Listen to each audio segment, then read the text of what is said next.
So Nikki Haley has been leading the charge of being the most aggressively pro-Israel voice in the country.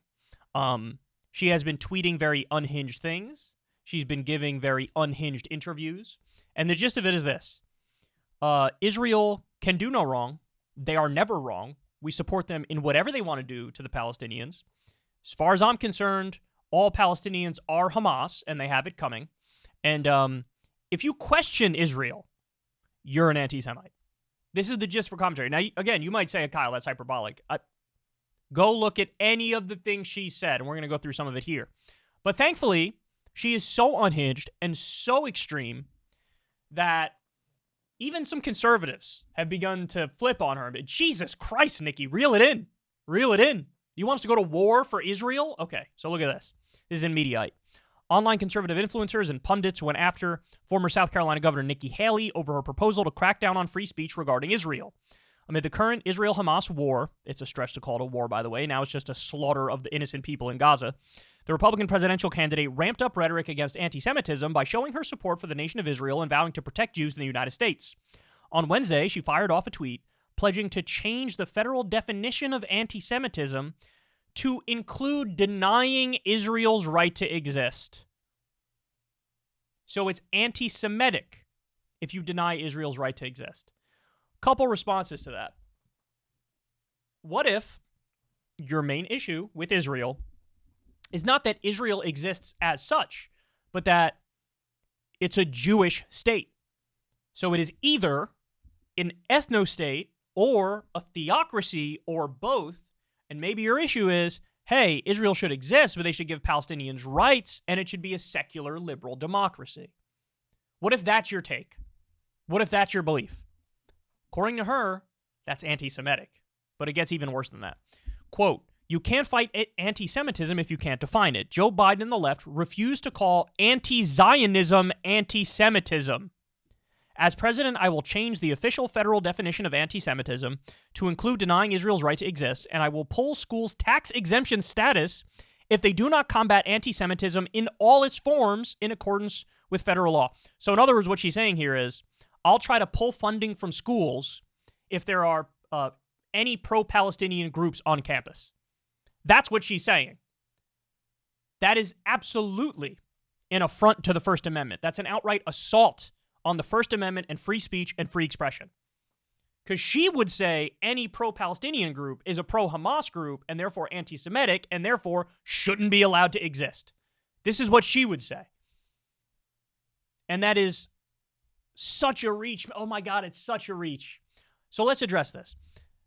I can't believe anybody believes this point that she makes, that anti-Zionism is anti-Semitism. No, again, believing in Zionism is believing in a Jewish state. So it's saying, hey, it has to be an ethno-state or a theocracy or both of those things. That's what Zionism is. To say that that's anti-Semitic, if you're not a Zionist, that's like saying you're an Islamophobe if you don't support an Islamic theocracy or caliphate. Are you Islamophobic if you're against a caliphate? Are you Islamophobic if you're against a Muslim theocracy? Is that Islamophobic? No. I'm against a caliphate. I'm against Islamic theocracies.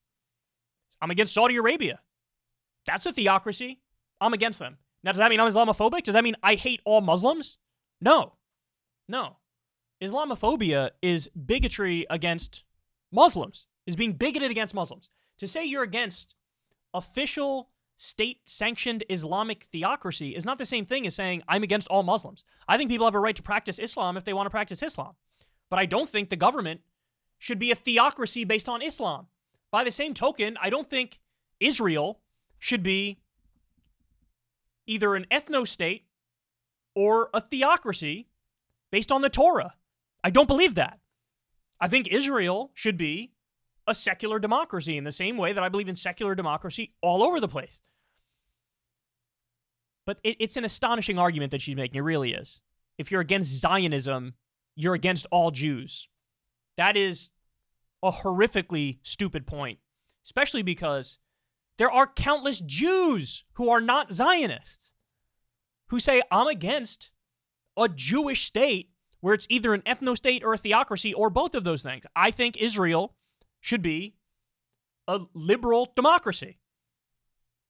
To act like that's out of the realm of discussion and conversation, and that's insane and anti-Semitic, is absurd because it flies in the face of all of our other rhetoric, right? We all say we believe in liberal democracy.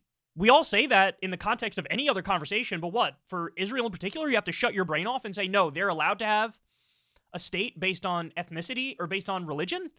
No, hell no. Let's continue. Haley added, college campuses are allowed to have free speech, but they are not free to spread hate that supports terrorism. This sounds like the far left identity politics obsessed people, doesn't it? I believe in free speech, but not hate speech. Well, what does that mean? It's hate speech as you define it. Well, what if your definition is really broad and you're just cracking down on people's free speech? This is the same thing. I believe in free speech, but not free speech on Israel, where I think you're an anti-Semite if you disagree with me.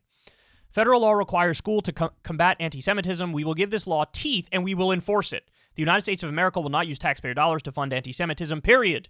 The October 7th massacre and the ensuing weeks have proven what many of us have long known. There's no difference between anti-Zionism and anti-Semitism.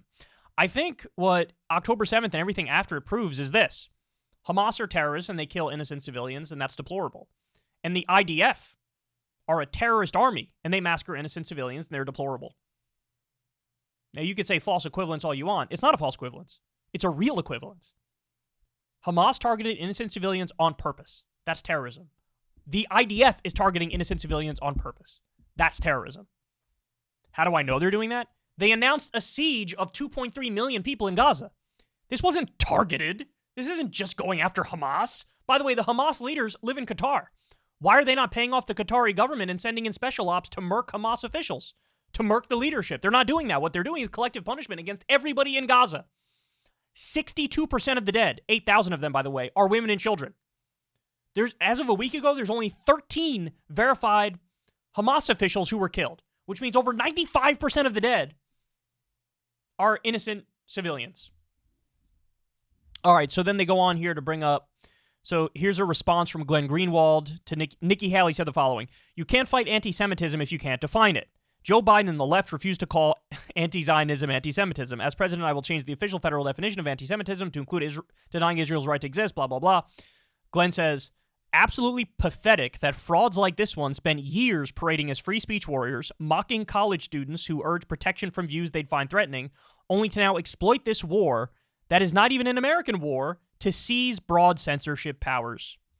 Well, this is the one issue that everybody on the right has always been okay with censorship for. Look at all the anti-BDS laws in all the various states. A lot of conservative states have anti-BDS laws.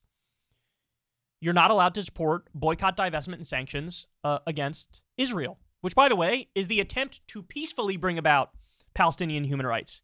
BDS says we're not in favor of violence to bring about Palestinian human rights. We're in favor of economic sanctions and pressure to bring about human rights for Palestinians. And in a bunch of states, they're like, you can't get any government money for anything if you support BDS. Li Fong says, LOL, Nikki Haley is taking Ibram Kendi's idea to make all racism illegal via a government commission that determines who is racist and who is not, but applying it to criticism of Israel as an ethno-state, which she categorically claims is anti-Semitism. Yeah, guys, we have to stop with this insanity. If you are an anti-Zionist, all that means is you're against a Jewish ethno-state or a Jewish theocracy, having an official Jewish state.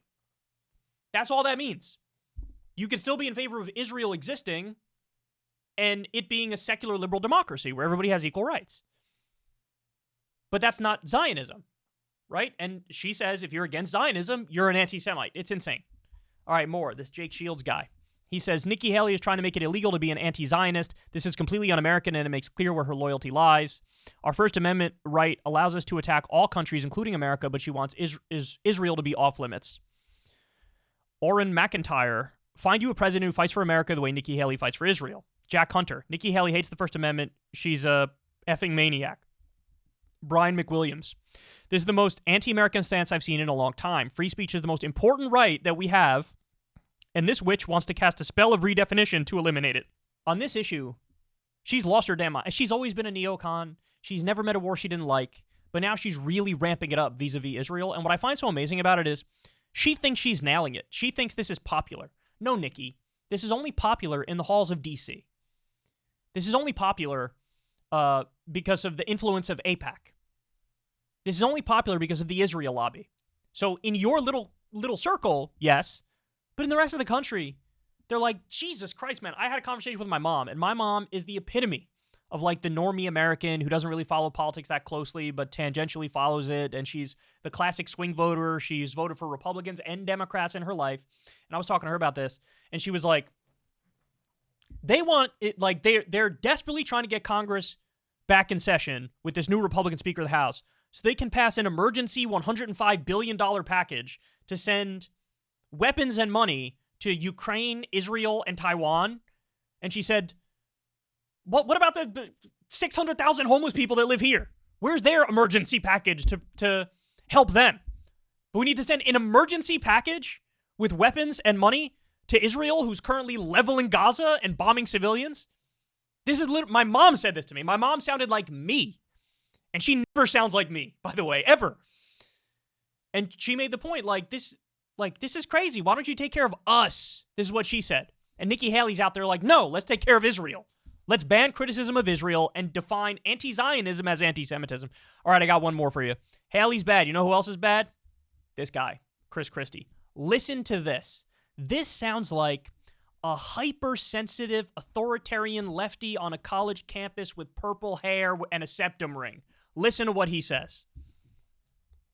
We know that they hide behind the falsity of free speech. There is a difference, everyone, between free falsity of free speech. They hide behind the falsity of free speech. Wow. Speech and hate speech. Oh. Speech. There is a difference, everyone, between free speech and hate speech. There is a difference between free speech and violence. There is a difference between incitement and free speech. And what's going on our college campuses today is not free speech. It is hate speech. Now remember, this is specifically about the issue of Israel and Israel alone. If you bring this up in the context of speech on gender issues or trans people or race, he would laugh it out of town. Oh, you want to censor opinions you don't agree with? Is that what you want to do? But on Israel, he's like, oh, this is hate speech and incitement. We can't allow this. What's going on our campuses today is inciting violence, is inciting fear. And we now know the impact it's having on our children. Not one Jewish child should have to hide in their dorm or their apartment because of fear of their safety or fear of ridicule. And yet on college campuses all over this country, that is happening today. And it is happening with the acquiescence of university leadership all throughout this country. We have been here before, haven't we? Oh! We've been here before. Is he making a Nazi Germany reference? Is he saying college campuses today treat Jews in the same way that Nazi Germany treated them before the Holocaust? Is that the comparison he's making? Is that the comparison he's making? By the way, all the while, right now, Israel is ethnically cleansing Gaza. That's not an opinion. That's a fact. You have genocide scholars who are saying right now, Israel is in the midst of genociding the Palestinians in Gaza. That's not me speaking. That's a number of Jewish genocide scholars in some instances. When you shut off food, fuel, and water to 2.3 million people, when you only allow in 4% of the aid trucks that are necessary for people to survive, you starve an entire population. You have some people drinking seawater to survive. You indiscriminately bomb hospitals and mosques. A church, they bombed a church in Gaza. They bombed marketplaces. When all this is going on, 8,000 dead, thousands of children. And he's out there crying and whining and bitching and moaning about mean treatment to Jewish kids on college campuses and comparing the environment to Nazi Germany? Get a fucking grip, man. Get a grip. This is not the first time that we've seen people expressing this and saying, as they observe it, it's not our problem. The world knew what was going on in Germany in the 1930s, and they said it's not our problem. It was again, let's be clear. The comparison he's making is Jewish kids on college campuses today are in an environment that was similar to the lead up to Nazi Germany. He's not making a Nazi Germany comparison in the context of, hey, what Israel's doing to the Palestinians in Gaza is kind of crazy. He's not making that comparison. He's saying mean anti-Semites on college campuses are treating Jews like Nazi Germany did in the lead up to the Holocaust. Isolationism, everyone. American isolationism that led to those excuses. Oh, my God. It was isolationism from other nations around the world that allowed them to turn their backs on what we're seeing on college campuses in America today. All right, look, let's be clear. In the wake of the Hamas terror attack on October 7th, where they purposely targeted civilians and did all sorts of egregious, brutal war crimes, I did see a very small contingent, but I did see some people on social media, self-described lefties, who were like, hey man, this is what decolonization looks like. Hey man, this is what breaking out of your open-air prison looks like. Hey man, it is what it is, but they gotta throw off the chains of the oppressor. Did I see some tiny segment of fringe lefties making those arguments? I did. And it was gross, and it was disgusting, and it's condemnable, and it was condemned across the board by every single ideological faction you can imagine.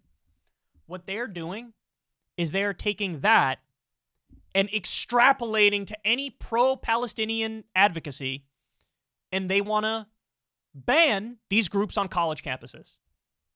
No, like Students for a Free Palestine or whatever. They want to ban all that. Take away the tax funding for various schools if they have any pro-Palestinian group. Declare anti-Zionism equals anti-Semitism. They're doing a moral panic to take away free speech rights because they want to silence criticism and back Israel as the Israeli government does ethnic cleansing and slaughters in Gaza. So, man, the moral compass is so warped and so grotesque and so disgusting and so pathetic.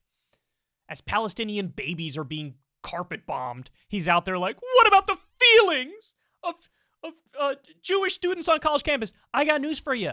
You know what many of the Jewish students on college campuses are doing right now? Protesting the slaughter in Gaza. Standing for Palestinian human rights. That's what a lot of Jews on college campuses are doing. Because they can make the historical connections in a way that you guys can't. So Nikki Haley and Chris Christie, pathetic and embarrassing and the height of anti-First Amendment extremism. Hey y'all, do me a favor and like and subscribe. It helps out big time in the algorithm. Click the bell as well for notifications when videos drop. And watch that video on screen right now. You know you want to.